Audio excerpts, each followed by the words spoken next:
Now, before you start with the comments, I obviously know that Liam is literally the main character of one, the literal definition of the main character being the central person in the story. But I'm not talking about the game show, or Liam's entire plan to hunt down Eri, but rather as the entirety of the one universe and the story behind it. Let me explain.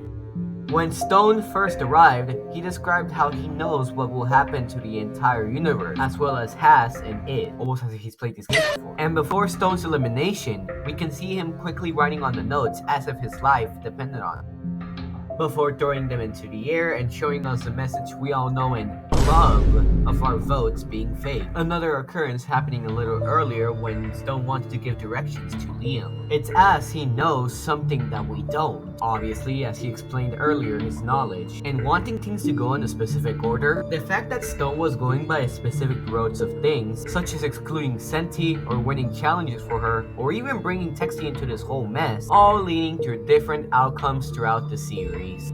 If you see where I'm going with this, Stone is the only one who can change things around here with his knowledge and the timeline. Basically, the hfjONE universe follows a script. Fate, if you will. That was so great. And the only one who can change the script is Stone, since he knows about the script.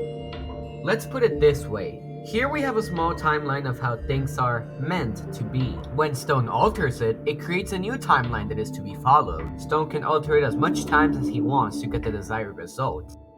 And when Stone makes a change, he knows what will happen if he stays idle and decides to make a move or not. The sticky notes are there to polish the script a little bit more on Stone's ways, but it's clear he has to do it. And the fact is that no one in the series notices so otherwise, cluelessly behaving.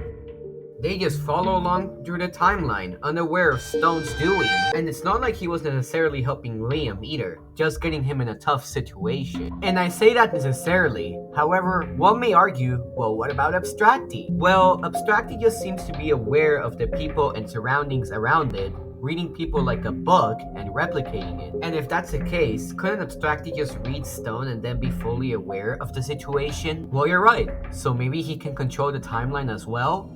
Well, debatably. Abstracti does carry the power to speak after all, but only mocking the characters, so he can't exactly give orders. But he can try to make them aware, such as before being eliminated, trying to tell the characters about Eri's true body.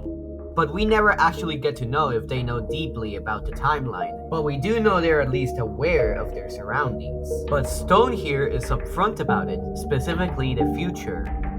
Except that none of the contestants understood him. But Liam did actually express his understanding for Stone, saying how he might know more than them. Why did Stone actually decide to do all of this in this specific timeline? We may never know. Was it maybe, perhaps, entertainment? Maybe he secretly God? And if so, why this way? Or was it a mission sent to him by a higher power? He did seem pretty frantic to make sure it all goes his way. But like I said, we might never know, especially with the creator of the show, hfjONE, closing one for good. So basically, if you view one from a different angle, not as a competition but as reality, we can say he matters a lot. Why? We don't know, but at least we know that Stone is the one who has his hands on the universe, changing it to its liking, and alas, the main character of one. Until we bring up the Stone world. This is quite the topic, but here's my theory. At the end of the episode, we can see little eyes out of the Stone world. So my theory is that either it's a group of stones that all have the same goal and understanding, or they're all the same being with the same mind. But how come Stone has limbs, but in Stone world, they don't? I think the answer is kind of obvious. He could just have the characteristics of the Batch 2 contestants, being able to remove his limbs and faces at any time. And I think the only reason Stone brought the group to them is so they could find a simple way to be sent back to the waiting room. Totally wasn't going to say anything else.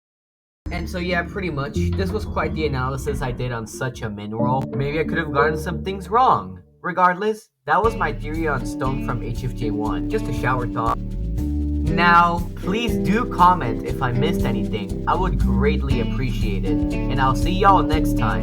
And hey, it's just a theory. A film theory. Shut your stupid